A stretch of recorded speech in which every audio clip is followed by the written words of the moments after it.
कार्तिक मास में जो करना क्या चाहिए। कार्तिक मास में मुख्य कार्य क्या है। जो कृष्ण के भक्त हैं, जो राम जी के भक्त हैं, जो विष्णु जी के भक्त हैं, जो शिव जी के भक्त हैं, सबके लिए कार्तिक मास में नियम बताए गए और उसका फल भी बताया गया। तो कार्तिक मास में सबके लिए एक नियम पहला जो बताया गया, प्रातः काल सुबह उठना और स्नान करना।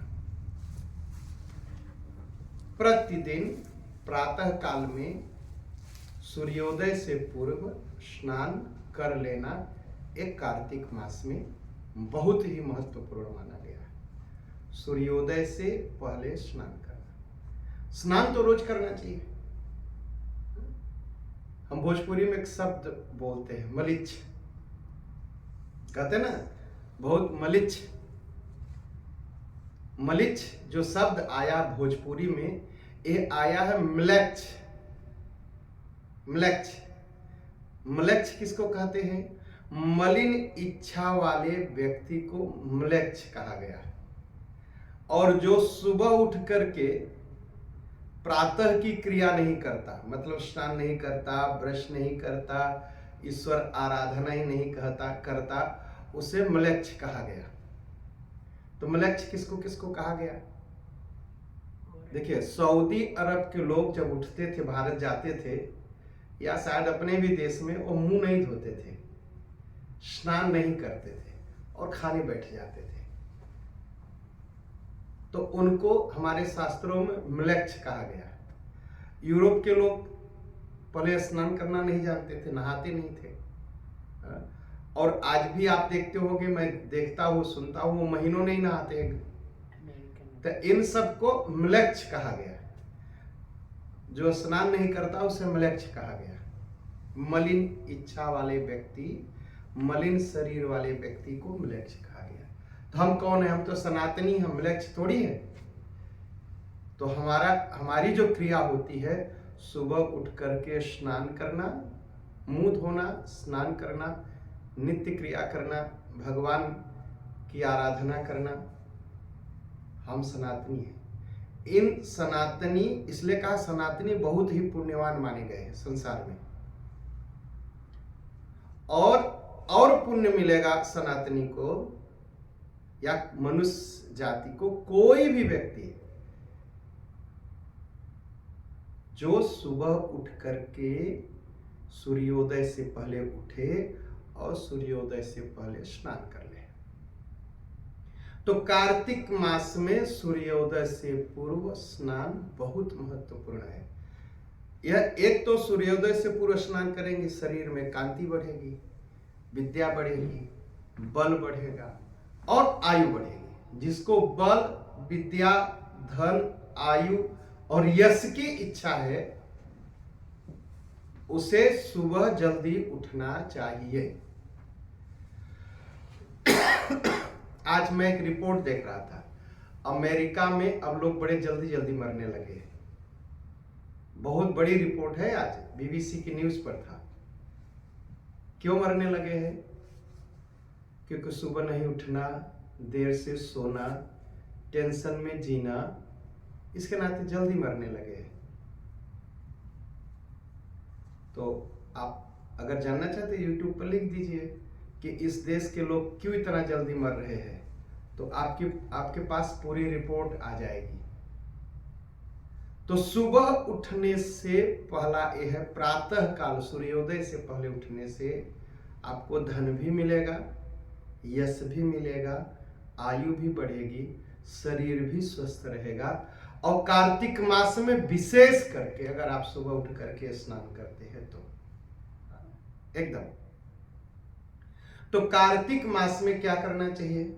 कार्तिक मास आश्विन शुक्ल पक्ष, आश्विन शुक्ल पक्ष कब होता है? जिसे शरद पूर्णिमा कहते हैं। शरद पूर्णिमा से शुरू करके अगले दिन, अगली पूर्णिमा कार्तिक पूर्णिमा तक जो है भगवान की आराधना करना, पूजन करना, जप करना चाहिए।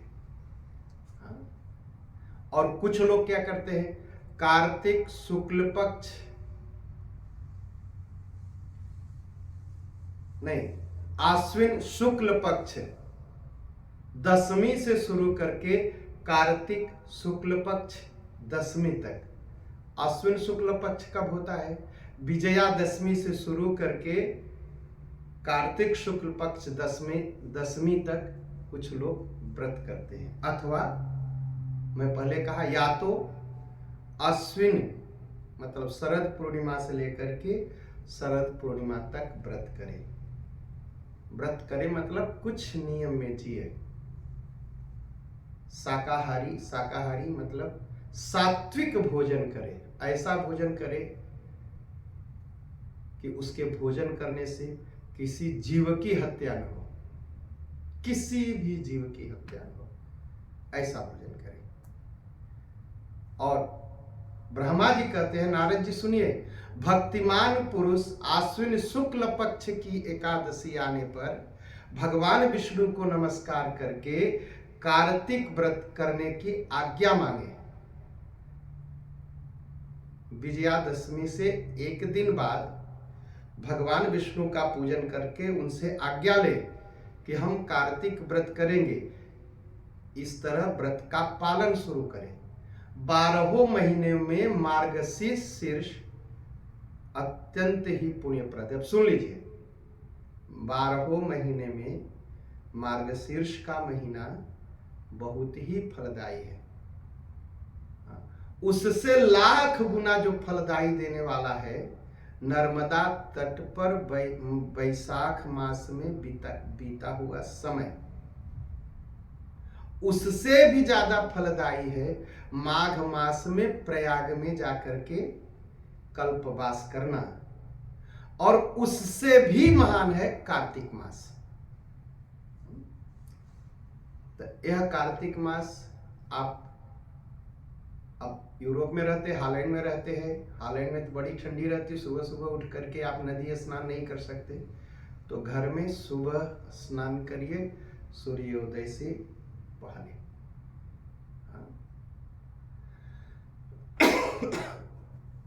एक तरफ सब व्रत है, दान है, नियम है, अच्छी बात है, बड़े महान है, लेकिन कार्तिक मास में प्रातः स्नान का बहुत बड़ा महत्व है। स्नान करने के बाद दीपदान करना चाहिए, भगवान के पास दीपक जलाना चाहिए। तुलसी का पौधा अगर घर में है तो उसको प्रणाम करना चाहिए, उसको थोड़ा जल देना चाहिए आवश्यकता के अनुसार। हो सके तो जमीन पर सोइए, ब्रह्मचर्य का पालन करिए, और भगवान विष्णु के नामों का संकीर्तन करिए। भगवान विष्णु के नाम, राम भी भगवान विष्णु का नाम है और कृष्ण भी भगवान विष्णु का नाम है। इसका पालन करिए, कीर्तन करिए। इतना करने से जीवन मुक्त हो जाएगा। और यह व्रत जो है कार्तिक मास का बड़ा ही भगवान को प्रिय है। सूर्य भक्त, गणेश भक्त, शक्ति उपासक, शिव उपासक, वैष्णव, सबको कार्तिक मास में व्रत करना चाहिए और प्रातः काल स्नान करना चाहिए। अश्विन मास की पूर्णिमा से लेके, मैं आपको कहा शरद पूर्णिमा से लेके कार्तिक पूर्णिमा तक जो कार्तिक मास में व्रत करता है उससे शंकर भगवान बहुत प्रसन्न होते हैं। यह केवल विष्णु जी का महीना नहीं है, यह शंकर भगवान का भी महीना है। जो प्रातः स्नान करता है सूर्योदय से पहले, उससे जो है शंकर भगवान भी बहुत प्रसन्न होते हैं। अश्विन मास की पूर्णिमा से लेके कार्तिक मास की पूर्णिमा तक भगवान शंकर की प्रसन्नता के लिए प्रातः काल स्नान कर लेना चाहिए। देवी पक्ष जो शाक्त हैं, जो देवी की पूजा करते हैं, जो दुर्गा देवी को अपना मानते हैं, लक्ष्मी को अपना मानते हैं, वो शुक्ल पक्ष की प्रतिपदा, कब? अश्विनी मास शुक्ल पक्ष प्रतिपदा, मतलब नवरात्रि के पहले दिन से लेके कार्तिक कृष्ण पक्ष चतुर्दशी तक, महारात्रि के आने तक भगवती दुर्गा की प्रसन्नता के लिए स्नान करना चाहिए सूर्योदय से पहले। अगर कोई देवी भक्त है, शाक्त है, तो उसे क्या करना है, अश्विन जो नवरात्रि आती है इससे लेकर के कार्तिक कृष्ण पक्ष चतुर्दशी अमावस्या से एक दिन पहले तक भगवती दुर्गा को प्रसन्न करने के लिए प्रातः काल स्नान करना चाहिए कार्तिक मास में। और जो गणेश जी के भक्त हैं, गणेश जी की प्रसन्नता के लिए अश्विन कृष्ण पक्ष चतुर्थी, उसे कहते संकष्टी चतुर्थी से लेकर के, आज कौन सा दिन है, आज तृतीया है, मतलब कल से उनका व्रत शुरू हो जाना चाहिए। अश्विन कृष्ण पक्ष चतुर्थी से लेकर के कार्तिक कृष्ण पक्ष चतुर्थी तक नियम पूर्वक सूर्योदय से पहले स्नान करे तो गणेश भगवान उससे बहुत प्रसन्न रहते हैं। और आश्विन शुक्ल पक्ष एकादशी से लेकर के कार्तिक शुक्ल पक्ष एकादशी तक जो व्रत करता है, नियम एकादशी से एकादशी तक जो व्रत करता है, उससे भगवान जनार्दन, भगवान विष्णु बहुत प्रसन्न रहते हैं।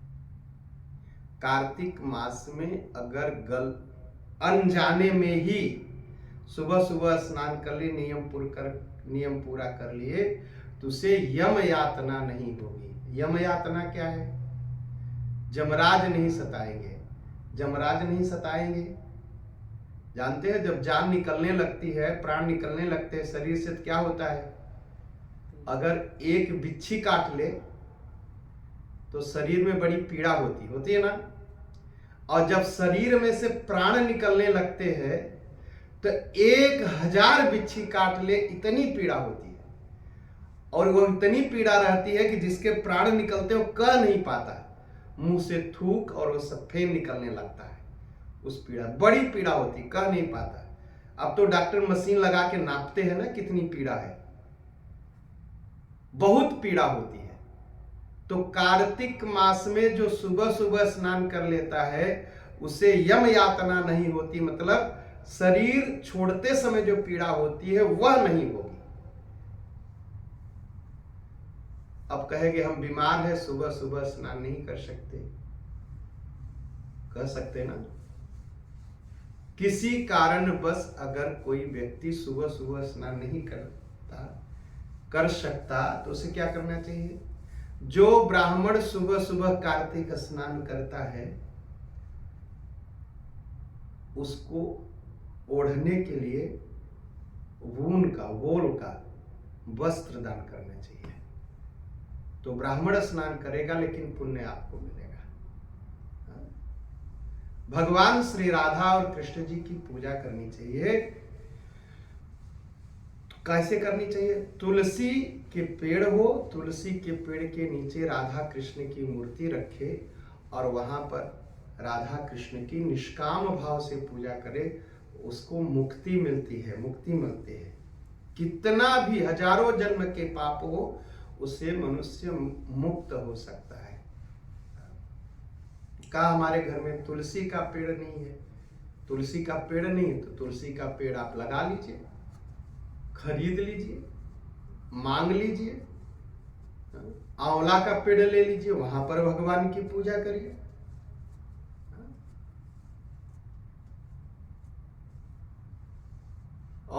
और भी बड़ा अच्छा उपाय है, सूर्य मंडल की तरफ देखिए, सूरज भगवान को देखिए और वहां पर कल्पना करिए भगवान वहां बैठे हैं और उसी सूर्य मंडल में भगवान की पूजा करिए। एकदम सभी देवता दिखाई नहीं पड़ते लेकिन सूर्य भगवान तो दिखाई पड़ते हैं ना, तो उनका दर्शन करके भगवान की पूजा करिए। भगवान की कहीं अचल मूर्ति हो, अचल मूर्ति मतलब मंदिर जहां पर मूर्ति स्थापना हो। हमारे यहाँ क्या करते, बहुत अच्छी बात है, मंदिर लगाते हैं। हाँ, मंदिर लगाते, कहाँ लगाते हैं, कोई हॉल ले लिया, हफ्ते में महीने में एक दिन आए, हॉल में मूर्ति रखे, फोटो रखे, भगवान की पूजा किए और चले गए। बहुत पुण्य की बात है। लेकिन कार्तिक मास में कोशिश करिए जहां पर जिस मंदिर में भगवान के मूर्ति की स्थापना हुई है वहां पर जाइए और वहां पर भगवान का दर्शन करिए। ये सब कहां लिखा है? स्कंद पुराण में लिखा है। स्कंद पुराण में लिखा है कार्तिक मास में प्रयास करके, कोशिश करके भगवान के अचल प्रतिष्ठा जहां पर हुई है जाकर के वहां दर्शन करना चाहिए। कहा अगर मूर्ति नहीं मिले, कोई कोई देश ऐसे हैं यूरोप में जहां पर मंदिर ही नहीं है, और कोई कोई देश तो ऐसे जहां मंदिर बना भी नहीं सकते, कानूनन मंदिर आप नहीं बना सकते। भगवान उन देशों को सद्बुद्धि दे कि मंदिर बनाने का आदेश दे वहां की सरकारें। तो वहां क्या करिए, कोशिश करिए उस देश में एक पीपल का पेड़ हो और उस पीपल के पेड़ को भगवान मान करके वहां पर आप पूजन करिए। कहा पीपल का पेड़ न हो, कहा पीपल के पेड़ में भगवान विष्णु रहते हैं। कहा बरगद का पेड़ हो, बरगद के पेड़ में शंकर भगवान रहते हैं, बरगद के पेड़ में ही भगवान को मान करके वहां पर पूजन करिए। शालिग्राम शिला हो, भगवान की पूजा करिए। तो इस तरह कार्तिक मास में कुछ न कुछ भगवान के निमित्त तपस्या करना चाहिए, भगवान की पूजा करनी चाहिए, भगवान का जप करना चाहिए, और भगवान की प्रसन्नता के लिए संकल्प लेना चाहिए। क्या कहना चाहिए स्नान करते समय? कार्तिकेयहं करिष्यामि प्रातः स्नानं जनार्दन, प्रीत्यर्थं तव देवेश दामोदर मया सह। हे भगवान विष्णु, हे जनार्दन, हे दामोदर, आप लक्ष्मी के सहित आप मेरे ऊपर प्रसन्न हो। मैं कार्तिक महीने में प्रातः काल स्नान करूंगा। अगर ऐसी प्रार्थना करके इस मंत्र को कह के स्नान करेंगे तो धन की कमी नहीं होगी। स्नान करिए और अर्घ देना चाहिए। गृहाणर्घं मया दत्तं राधया सहितो हरे, नमः कमलनाभाय नमस्ते जलसाधीने, नमस्ते ऋषिकेश गृहाणर्घ नमोस्तुते। हे भगवान, आप श्री राधा के साथ मेरे दिए हुए इस अर्घ्य को स्वीकार करें। हे हरे, हे कमलनाथ, आपको नमस्कार है। जल में शयन करने वाले नारायण, आपको मेरा प्रणाम है। हे ऋषिकेश, इस अर्घ को ग्रहण कीजिए, आपको बारंबार प्रणाम है। ऐसा जो कर स्नान के बाद अर्घ देते हैं, भगवान लक्ष्मी सहित उसके ऊपर प्रसन्न रहते हैं। तो यह जो कार्य है कार्तिक मास में अवश्य करिए, आपके ऊपर लक्ष्मी जी प्रसन्न रहेंगी, आपको सुख मिलेगा, शांति मिलेगी, भगवत कृपा रहेगी। ऐसा ही हो सके तो आप काशी जी जाइए, बिंदु माधव जी की पूजा करिए। बिंदु माधव जी का मंदिर है काशी में, उसको तोड़ करके मुसलमानों ने ऊपर मस्जिद बना दी है बिंदु माधव जी की। कृष्ण भगवान का मंदिर है। पंचगंगा में वहां पर पंचगंगा स्नान करिए, एकदम आपका भला होगा।